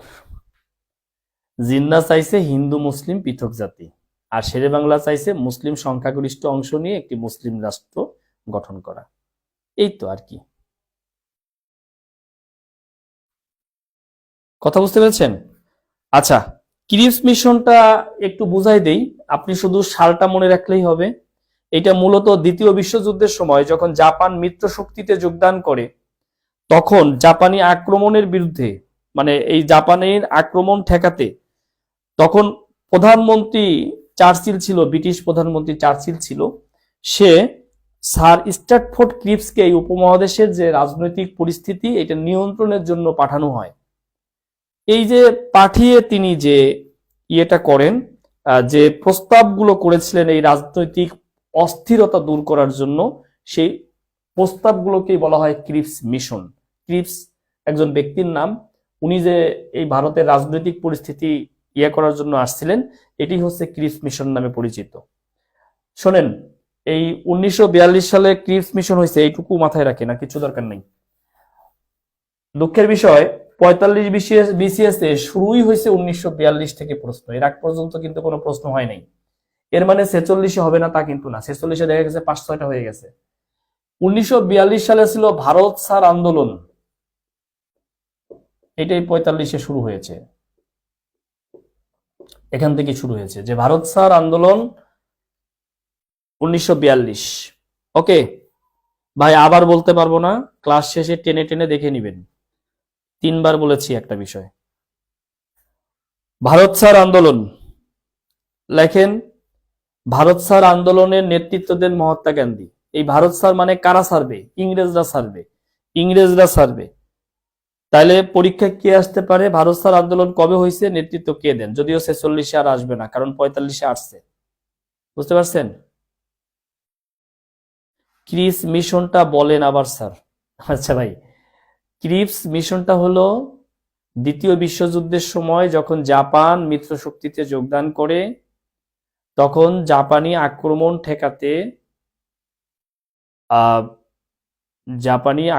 ঠেকাতে উইনস্টন চার্চিল ক্রিপসকে প্রতিনিধি করে এই ভারতে উপমহাদেশের রাজনৈতিক আন্দোলন বা রাজনৈতিক পরিস্থিতি গুছিয়ে দেওয়ার জন্য পাঠান। ক্রিপস এসে যে প্রস্তাবগুলো করেন সেই প্রস্তাবগুলোর নামই হচ্ছে ক্রিপস মিশন। এটা ভাই পিলিতে লাগবে না আপনার, ওইভাবে জাস্ট বলেছি।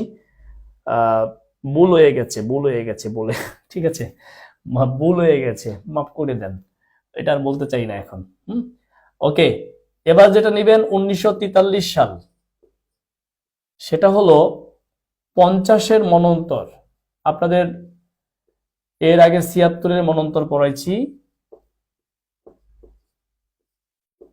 50-এর মনন্তর। এইটা হলো ইংরেজি 1943, বাংলা 1350। ইংরেজি 1943, বাংলা 1350। এখানে কি হয় একটু শোনেন। একটা দুর্ভিক্ষ হয়, ভয়াবহ দুর্ভিক্ষ হয়। এই দুর্ভিক্ষের অনেকগুলো কারণ আছে। একদিকে অতিরিক্ত খরায় ফসল নষ্ট হয়, অন্যদিকে দ্বিতীয় বিশ্বযুদ্ধ চলছে। দ্বিতীয় বিশ্বযুদ্ধে সৈন্যদের রসদ যোগাতে এদেশ থেকে খাবার পাঠানো হচ্ছে, কৃষি পণ্য পাঠানো হচ্ছে। আরেকদিকে আমাদের দেশের অসাধু ব্যবসায়ীরা খাদ্য গুদামজাত করে রেখেছে। এই সব কিছু মিলে প্রাকৃতিক এবং কৃত্রিম দুইটা মিক্সার হয়ে একটি ক্রাইসিস তৈরি হয়, একটি সংকট তৈরি হয়। এই সংকটের কারণে যে ঘটনাটি ঘটে সেটি হচ্ছে একটি ভয়াবহ দুর্ভিক্ষ দেখা দেয়।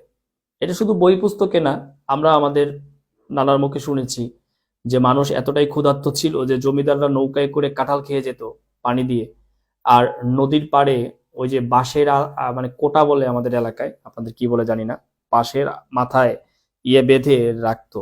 এই কাঁঠাল খেয়ে যে ভুসটা ফেলে যাবে তার মধ্যে যে চিমটি গুলো পাওয়া যায়, ওই ভুসটা টেনে এনে এনে চিমটি গুলো খেত। অর্থাৎ এতটাই মানুষের অভাব ছিল, এত ভয়াবহ পরিস্থিতি ছিল এই দুর্ভিক্ষগুলোতে যে মানুষ যা পেয়েছে তাই খেয়েছে। ঠিক আছে, খুব বাজে পরিস্থিতি হয়েছিল। তো এটা প্রাকৃতিক এবং কৃত্রিম দুই মিলে এটা হয়, এই এই পরিস্থিতি হয়। মনে রাখবেন যে এই 43-এর দুর্ভিক্ষের উপরে জয়নুল আবেদিন করেন ম্যাডোনা 43। অর্থাৎ এই 50-এর মনন্তরের উপর জয়নুল আবেদিনের যে শিল্প, সেটা হচ্ছে ম্যাডোনা 43। ম্যাডোনা 43 এটা এখন ময়মনসিংহের জয়নুল আবেদিন সংগ্রহশালায় এটা রাখা আছে, ম্যাডোনা 43।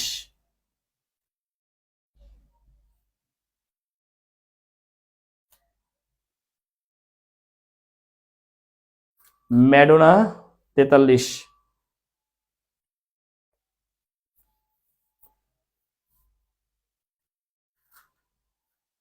ওকে, এবার লিখেন 1946 সালের নির্বাচন, 1946।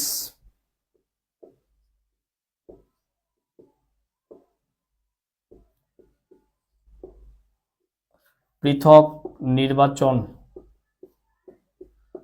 এবং এবং সোহরাওয়ার্দীর মন্ত্রিসভা। ওই যে একটু আগেই বলছি শেষ মুখ্যমন্ত্রী,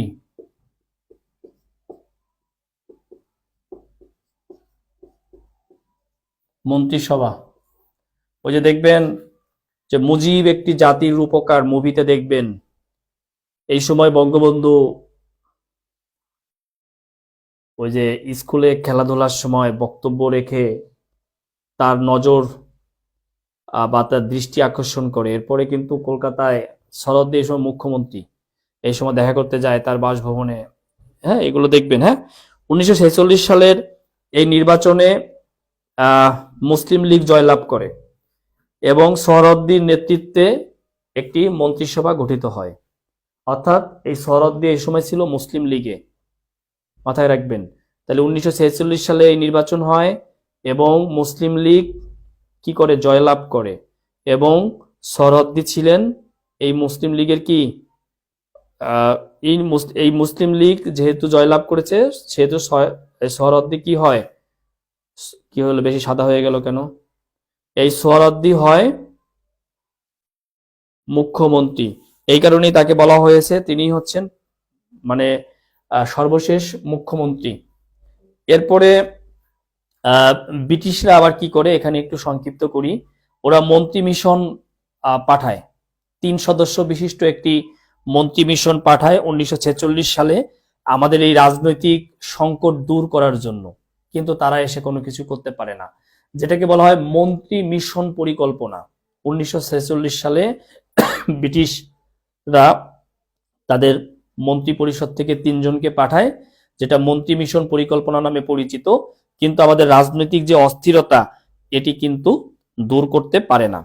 যার কারণে আমরা দেখব যে 1947 সালে, আমরা এখানে একটু সংক্ষিপ্তই করব, 1947 সালে আমাদের এই উপমহাদেশ বিভক্ত হবে, একটা হবে পাকিস্তান আর একটা হবে ভারত।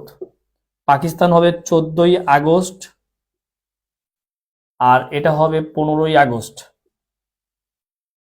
15ই আগস্ট পাকিস্তান, 14ই আগস্ট ভারত, 15ই আগস্ট এটা হবে। হ্যাঁ, এটা হবে। তো এটার ক্ষমতা ছাড়বে মোহাম্মদ আলী জিন্নাহর নিকট, আর এটার ক্ষমতা ছাড়বে জওহরলাল নেহরুর নিকট। জওহরলাল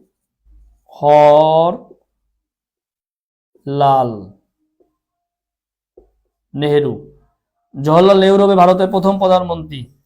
এই হলো জিন্নাহ, পাকিস্তানের প্রথম গভর্নর। এই যে পাকিস্তানের হাতে ছাড়লো, এই যে ভারত পাকিস্তান পৃথক হয়ে গেল, ভারত পাকিস্তান পৃথক হয়ে গেল, এটা কিসের ভিত্তিতে হলো? জিন্নাহর দ্বিজাতি তত্ত্ব প্লাস ব্রিটিশ শাসন আইন। অর্থাৎ 1946 সালে এই মন্ত্রী মিশন পরিকল্পনা যখন ব্যর্থ হয়, তখন ওরা দেশে ফিরে গিয়ে একটা আইন করে, যেটা ব্রিটিশ শাসন আইন।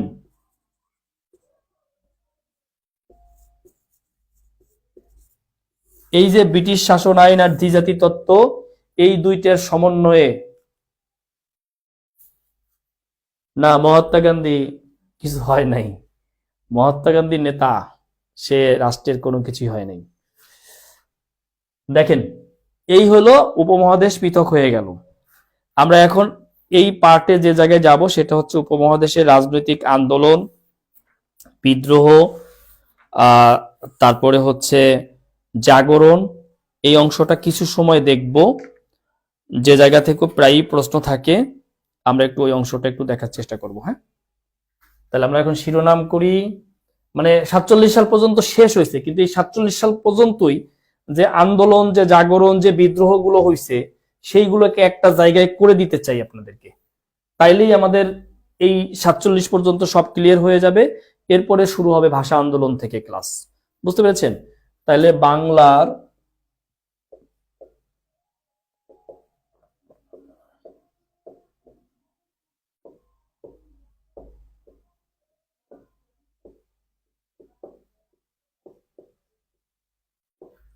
বিভিন্ন আন্দোলন, বিদ্রোহ, জাগরণ।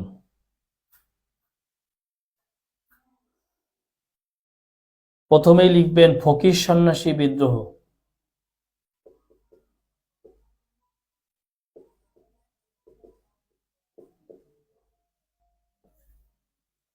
ফকির সন্ন্যাসী বিদ্রোহ, এটা ঘটে 1760 থেকে 1800। বুঝতে পেরেছেন? লেখেন, এই বিদ্রোহের নায়ক এবং নায়িকা নামে পরিচিত নায়ক নায়িকা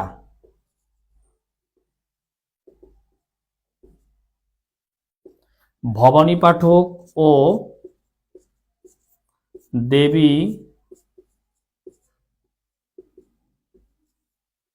চৌধুরানী। দেবী চৌধুরানী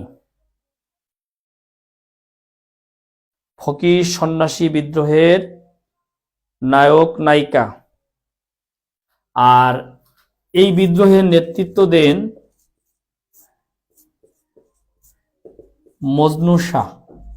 যদিও মজনু শাহ এবং ভবানী পাঠক দুইজনেই নেতৃত্ব দেন, কিন্তু এখানে একটা কথা মাথায় রাখতে হবে, মজনু শাহর মৃত্যুর পর ভবানী পাঠক এটা নেতৃত্ব দেয় এবং কিছুটা ঢিলে ঢালা হয়, পরে আর হয় না। মানে মুষ্টি ভিক্ষা করতো আর কি, এরা ভিক্ষুকরা মূলত, ফকিররা আর কি। হ্যাঁ, তো এই ভিক্ষা করতো, এইটাই বাধা দিছে ব্রিটিশরা।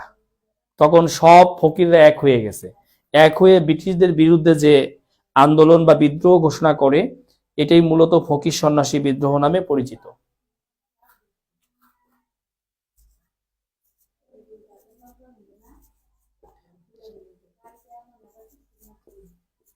চাকমা বিদ্রোহ,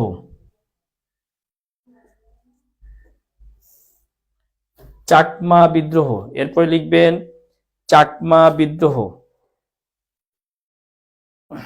এটার একটা নাটক আছে, দেখতে পারেন। হ্যাঁ, চাকমা বিদ্রোহের পর মঞ্চ নাটক আছে একটা।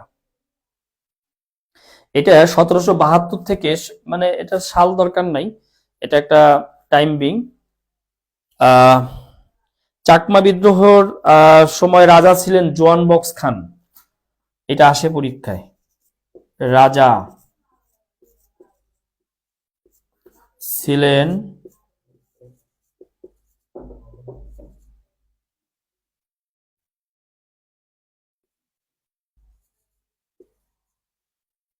জোয়ান বক্স খান। লেখেন জোয়ান বক্স খান। এই বিদ্রোহ চলছে 10 বছর, 10 বছর। শুধু জোয়ান বক্স খানের নাম মনে রাখলেই চলবে চাকমা বিদ্রোহ থেকে, আর কিছু লাগবে না। জোয়ান বক্স খানের নাম মনে রাখেন, তাইলেই হবে।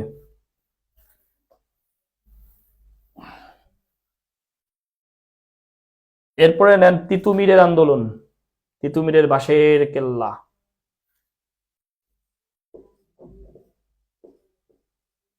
শীতে তো আরো হাত বন্ধ হয়ে যাচ্ছে। তিতুমিরের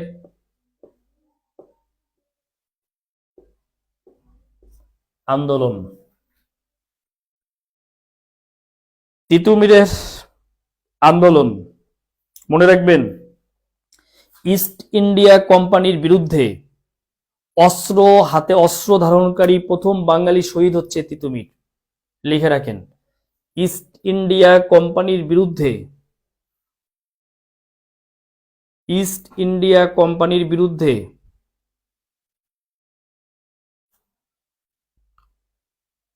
অস্ত্র ধারণকারী প্রথম বাঙালি শহীদ তিতুমির। আর যদি বলে ব্রিটিশদের বিরুদ্ধে প্রথম শহীদকে, তাইলে উত্তর দেব ক্ষুদিরাম। ব্রিটিশদের বিরুদ্ধে প্রথম শহীদ ক্ষুদিরাম, ইস্ট ইন্ডিয়া কোম্পানির বিরুদ্ধে প্রথম শহীদ তিতুমির, অস্ত্র ধারণকারী প্রথম শহীদ তিতুমির। লিখছেন? লিখেন, 1 মিনিট সময় দিলাম, লিখেন।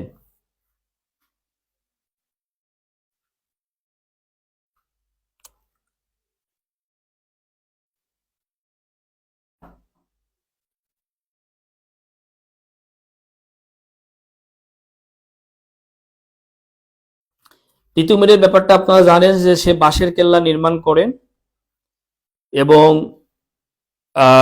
ইস্ট ইন্ডিয়া কোম্পানির বা ব্রিটিশদের পক্ষ থেকে এটাকে ধ্বংস করা হয়।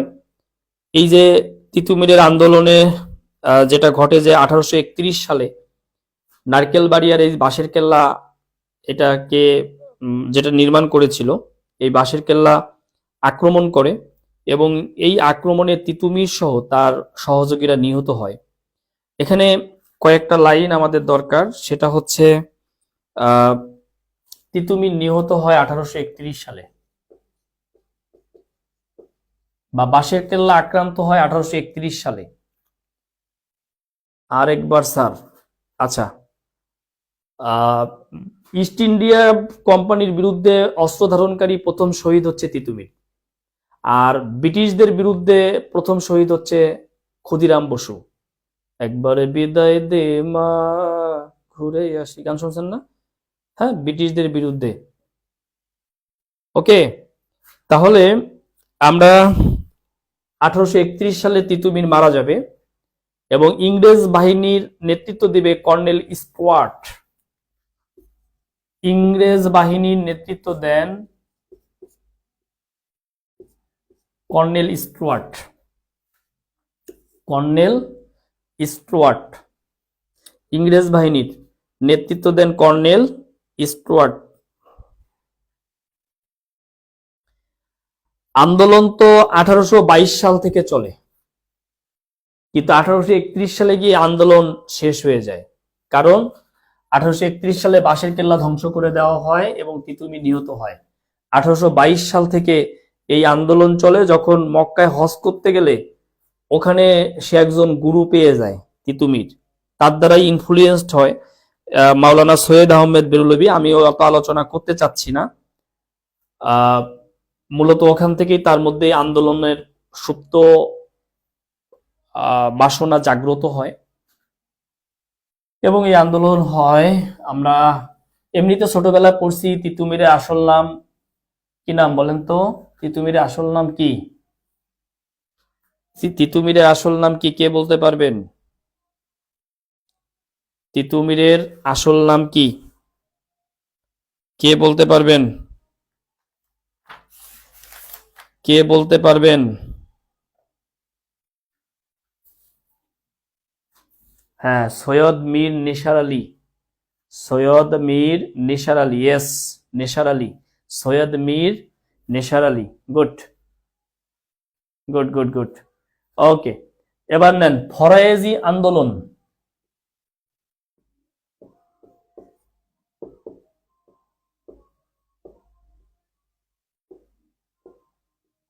ফরায়েজি আন্দোলন মানে হচ্ছে ইসলামে যা ফরজ তা মানতে হবে, এই দাবি রেখে যে আন্দোলন করা হয় এটাই হচ্ছে ফরায়েজি আন্দোলন। এই আন্দোলনটা যিনি, এখানে সালটার কিছু দরকার নাই, এটা লাগবে নেতৃত্ব দেন কে? হাজী শরীয়তুল্লাহ।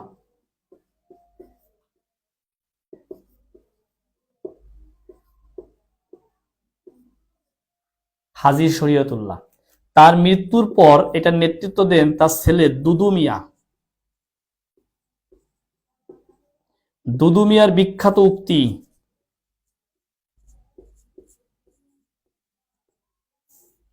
জমি থেকে খাজনা আদায়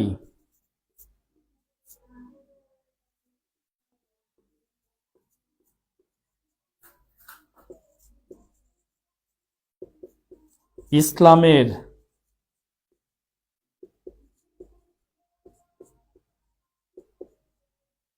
আইনের পরিপন্থী।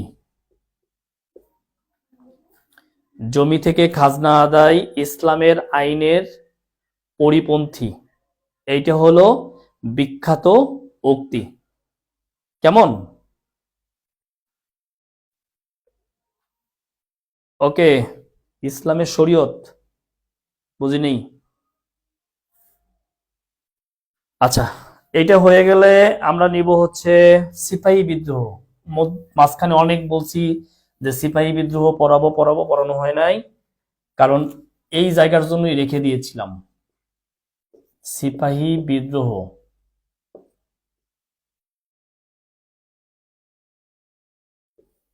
সিপাহী বিদ্রোহ হয় কত সালে? 1857 সালে। 1857 সালে সিপাহী বিদ্রোহ হয়। আচ্ছা, সিপাহী বিদ্রোহ নিয়ে আমরা যে কয়টা লাইন লিখব, তার মধ্যে যে সিপাহী বিদ্রোহের আসলে ফলাফল কি ছিল। আচ্ছা, সিপাহী বিদ্রোহের লেখেন প্রথম শহীদ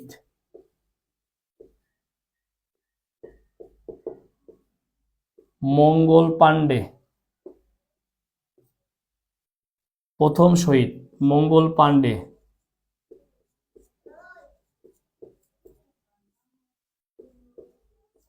ঢাকায় নেতৃত্ব দেন, লিখবেন সিপাহী রজব আলী।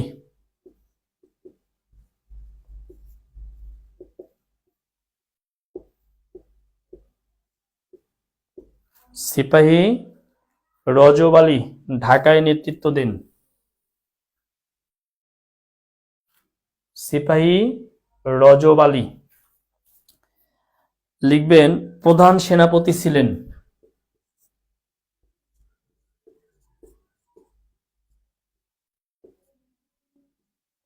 প্রধান সেনাপতি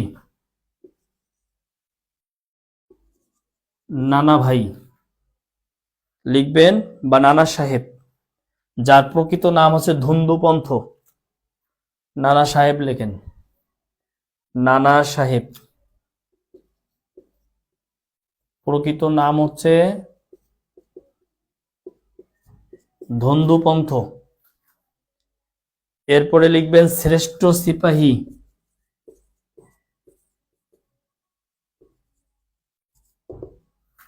শ্রেষ্ঠ সিপাহী লিখবেন তাতিয়া টোপি।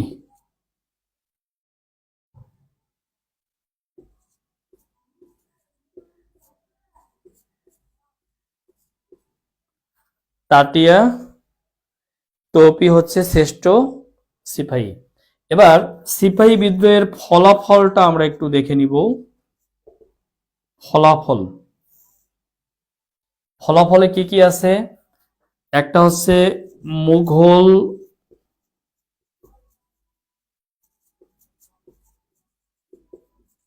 সাম্রাজ্যের পতন, মুঘল সাম্রাজ্যের পতন। সিপাহী বিদ্রোহের কারণে কি হয়? মুঘল সাম্রাজ্যের পতন হয়।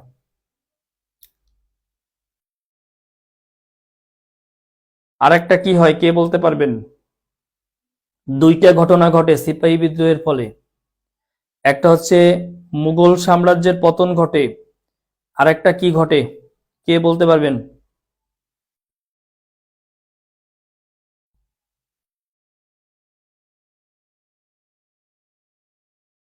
আরেকটা হলো ইস্ট ইন্ডিয়া কোম্পানির শাসনের অবসান ঘটে। ইস্ট ইন্ডিয়া কোম্পানির শাসনের অবসান ঘটে। এই দুইটা ঘটনা ঘটে সিপাহী বিদ্রোহের ফলে। মূলত এই যে ইস্ট ইন্ডিয়া কোম্পানির যে অবসান হইল, এরপরে আমি আপনাদেরকে পড়াইছি লর্ড ক্যানিং প্রথম ভাইসরয় এবং শেষ গভর্নর।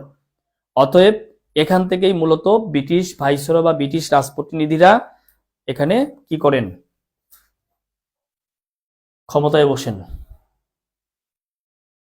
সিপাহী বিদ্রোহের পরে আমরা নিব হচ্ছে তেভাগা আন্দোলন।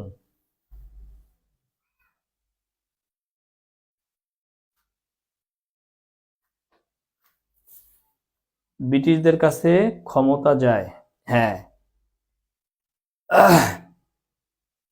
আচ্ছা, একটা জিনিস লিখে রাখেন, নীল বিদ্রোহ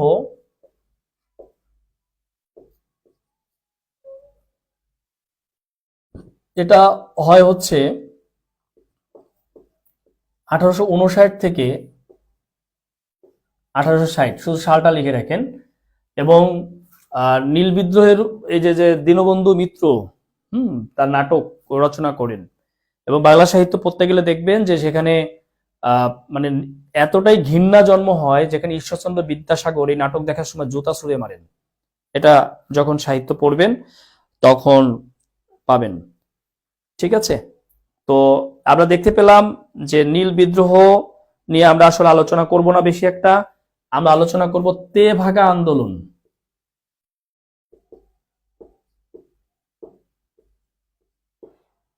আসলে তেভাগা আন্দোলন হচ্ছে এই 3 ভাগের 2 ভাগ পাবে হচ্ছে যারা বর্গা বর্গা চাষ করে তারা, 1 ভাগ পাবে হচ্ছে মালিক।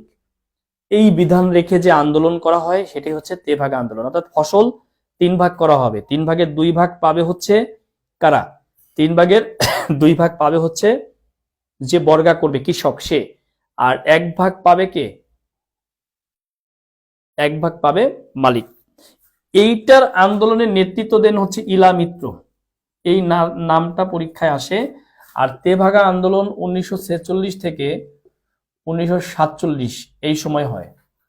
ইলা মিত্র তেভাগা আন্দোলনের নেত্রী, এটা পরীক্ষায় আসে।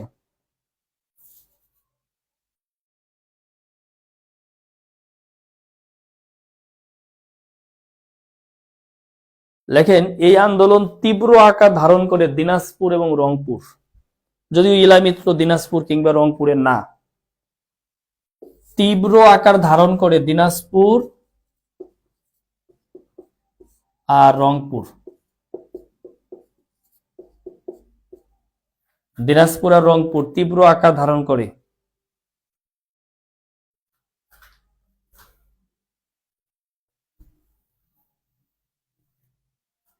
লেখেন আলিগড় আন্দোলন,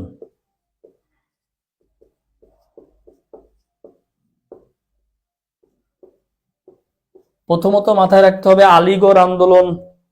শোনেন, এগুলো কিন্তু সংক্ষেপে শিটে দিছি, আপনারা আবার ইনবক্স করেন না যে শিট মিলে না, শিটে এত তথ্য দেওয়া সম্ভব না।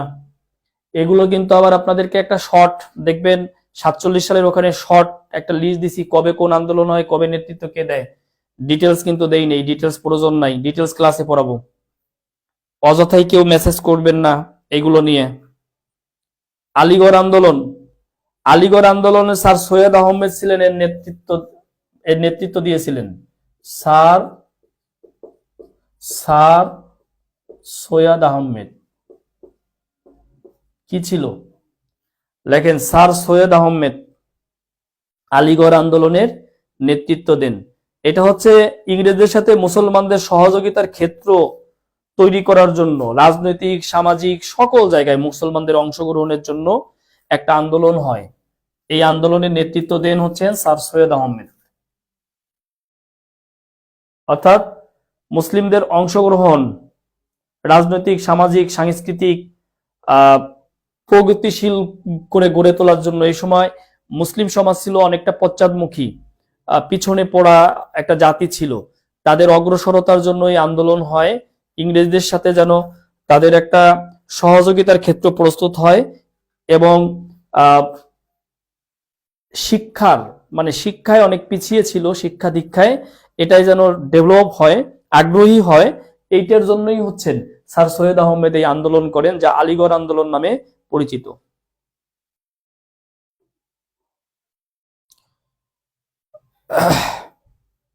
আচ্ছা, এর পাশাপাশি এখানে লিখে রাখবেন, নোট লিখে রাখবেন, যেহেতু মুসলমানদের শিক্ষা সংশ্লিষ্ট কথা এখানে বলেছি, যে রাজনৈতিক সামাজিক সাংস্কৃতিক ইত্যাদি ইত্যাদি ডেভেলপমেন্ট বলেছি, কিন্তু এখানে একটা নোট লিখে রাখবেন যে বাংলার মুসলমানদের মধ্যে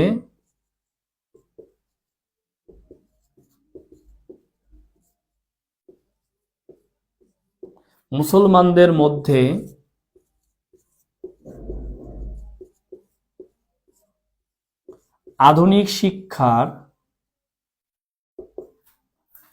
প্রচলন করেন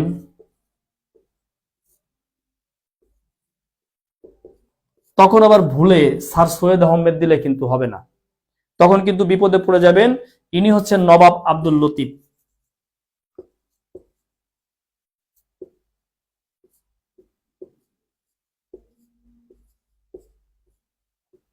নবাব আব্দুল লতিফ। ওকে,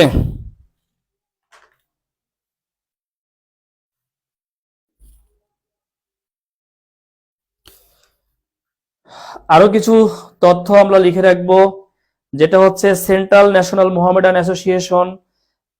সেন্ট্রাল মোহামেডান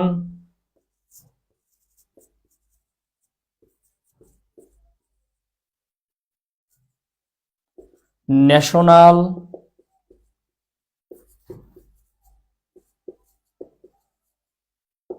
অ্যাসোসিয়েশন গঠন করেন সৈয়দ আমির আলী।